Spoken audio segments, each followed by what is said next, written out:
جاسوسی غبارے جاسوسی غباروں کے بارے میں کرۂ ارض پر بسنے والے اکثر لوگ اس بات پر حیرت زدہ ہیں کہ عسکری اعتبار سے دنیا کے دو سب سے طاقتور ترین ملک امریکہ اور چین آج کل اپنی اپنی فضائی حدود میں اڑنے والے رنگ برنگے غباروں کے بارے میں شدید پریشانی سے دوچار ہیں۔ کیا فضا میں اڑنے والا صرف ایک غبارہ عالمی سپر پاور امریکہ کے لیے اس قدر خطرناک ہو سکتا ہے کہ وہ اسے ہائی سیکیورٹی رسک قرار دے، اپنے جدید ترین جنگی طیاروں کو مہلک میزائلوں سے لیس کر غبارہ کو تباہ و برباد کرنے کے لیے بھیجے اور پھر غبارہ کی بروقت اور فوری تباہی کو اپنی بڑی عسکری کامیابی قرار دے؟ گزشتہ 2 سے 3 ہفتوں کے دوران امریکی فضائی حدود میں اڑنے والے فقط 3 غباروں نے وائٹ ہاؤس میں ایسا ماحول پیدا کر دیا گویا کسی دشمن ملک کی جانب سے جیسے وائٹ ہاؤس پر حملہ کیا گیا ہو۔ حالانکہ امریکی فوج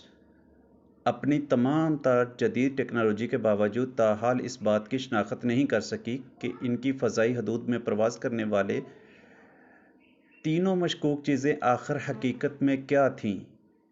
کیسے ہوا میں معلق تھیں، وہ کہاں سے اڑتی ہوئی آ رہی تھیں اور تباہی کے بعد ان کا ملبہ کہاں غائب ہو گیا۔ عالمی ذرائع ابلاغ کو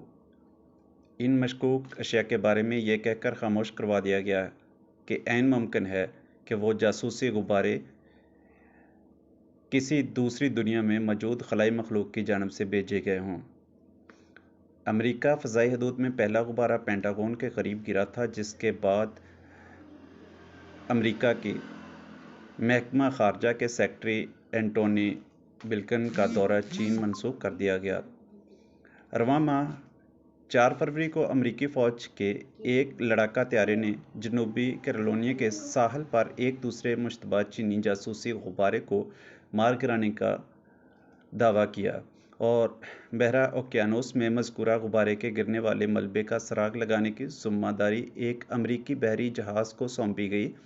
جو تادم تحریر تباہ ہونے والے غبارے کا ملبہ ڈھونڈنے میں ناکام ہے۔ امریکہ کے سفارتی معاملات کو لے کر یہ واقعہ کس قدر سنگین رنگ اختیار کر گیا تھا۔ چین کے مبینہ جاسوسی غبارے مار گرانے کے فوری بعد امریکی سیکرٹری دفاع نے اپنے چینی ہم منصب وائی فینگ سے بات کرنا چاہی، مگر چینی وزیر دفاع نے اپنے ہم منصب کے ساتھ بات چیت کرنے سے صاف انکار کر دیا۔ اس کا موقف تھا کہ جب بلا کسی تحقیق اور ثبوت کے اپنی فضائی حدود میں مار گرائے جانے والے غبارے کا الزام چین کے سر تھوپ ہی دیا ہے، تو پھر دونوں ممالک کے درمیان عدم اعتماد کی ایسی کون سی وجہ رہ جاتی ہے جس پر گفتگو کی ضرورت باقی رہے۔ امریکی فضائیہ کو امریکہ اور کینیڈا فضائی حدود کے وسط میں رواں ہفتے تیسرا غبارہ نما ایک نامعلوم شے دکھائی دی تھی، جسے امریکی صدر جو بائیڈن کے حکم پر امریکی فضائیہ کے جدید ترین F-16 طیارہ نے مقامی وقت کے مطابق دوپہر 2:42 پر امریکہ کینیڈا کی سرحد پر واقع جھیل ہورون کے اوپر مار گرایا تھا۔ مذکورہ غبارہ کے بارے میں بریفنگ دیتے ہوئے وائٹ ہاؤس ترجمان کا کہنا تھا کہ یہ غبارہ نما نامعلوم سی چیز، جو ساخت کی آکٹاگونل 8 کونوں والی دکھائی دیتی تھی اور جس میں تاریں بھی لٹکی ہوئی تھیں، مگر ان سے بظاہر کچھ لٹکا ہوا دکھائی نہیں دے رہا تھا۔ یہ غبارہ فضا میں 20,000 فٹ کی بلندی پر پرواز کر رہا تھا، جو امریکی فضائیہ کے لیے تو کسی قسم کے خطرے کا باعث تو نہیں بن سکتی تھی، لیکن یہ کمرشل ایئر ٹریفک کے راستے میں مداخلت کر سکتی تھی، لہٰذا اسے امریکی فضائیہ کی جانب سے فوری طور پر تباہ کر دیا گیا۔ دوسری جانب چین نے بھی جواب آن کی صورت میں امریکہ پر الزام عائد کیا ہے۔ امریکہ نے جنوری 2022 سے لے کر اب تک چینی خلائی حدود میں کم از کم 10 جاسوسی غبارے بھیجے ہیں۔ چین کی وزارت خارجہ کے ترجمان کے مطابق دوسرے ممالک کی خلائی حدود میں غیر قانونی طور پر داخل ہونا امریکہ کے لیے کبھی کوئی غیر معمولی عمل نہیں رہا۔ وائٹ ہاؤس نے چین کے الزامات یکسر مسترد کر دیے۔ چین کا کوئی بھی ایسا دعویٰ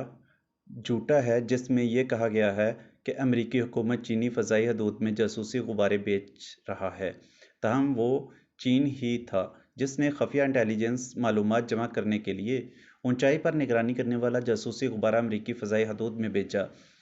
امریکہ اور چین کے پاس زمین کی پاتال سے لے کر خلا کی وسعت تک جاسوسی کرنے کے جدید ترین آلات موجود ہیں، تو پھر آخر دونوں ممالک کو غباروں سے ایک دوسرے کی فضائی جاسوسی کرنے کی آخر ضرورت کیا ہے؟ دراصل جدید جاسوسی آلات میں جہاں بے شمار خوبیاں ہیں، وہیں ان میں کئی خامیاں بھی پائی جاتی ہیں۔ یاد رہے کہ آج سے 100 سال قبل تمام ممالک اپنے ملک کی جاسوسی کے لیے جاسوسی غبارہ کا عام استعمال کرتے تھے، اور جب ابھی غبارہ بھی ایجاد نہیں ہوا تھا تو پتنگ کو حریف ریاست کی جاسوسی کے لیے بروئے کار لایا جاتا تھا۔ دنیا میں پہلی بار پتنگ کی ایجاد محض تفریح و طبع یا بسنتی تہوار منانے کے لیے نہیں بلکہ فوجی مقاصد اور دشمن کی جاسوسی کے لیے کی گئی تھی، جس کا قصہ کچھ یوں زبان زدِ عام ہے کہ سینکڑوں سال پہلے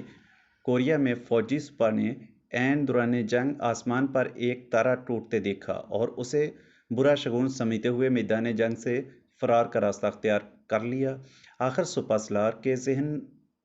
ارسا نے ایک ترکیب سوچی۔ اس نے ایک بڑی سی پتنگ تیار کی اور اس کی دم سے ایک شعلہ باندھ کر رات کے اندھیرے میں اسے اڑایا،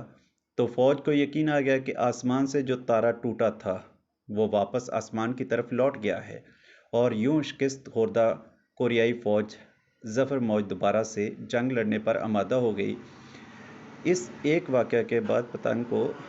تو جیسے ایک جنگی ہتھیار سمجھ لیا گیا اور اسے فوجیں متواتر اپنے جنگی استعمال میں لینے لگیں۔ مثلاً دشمنوں کی جاسوسی کرنا، اپنے ہی فوجیوں کو ایک پڑاؤ سے دوسرے پڑاؤ تک پیغام رسانی کرنا اور اپنے ساتھیوں کو اپنی پوزیشن بتانے کے لیے پتنگ اڑانا۔ اور حد تو یہ ہے کہ جنگوں میں چھوٹے ہتھیار تک ایک جگہ سے دوسری جگہ پتنگ کے ذریعے ہی پہنچائے جاتے تھے۔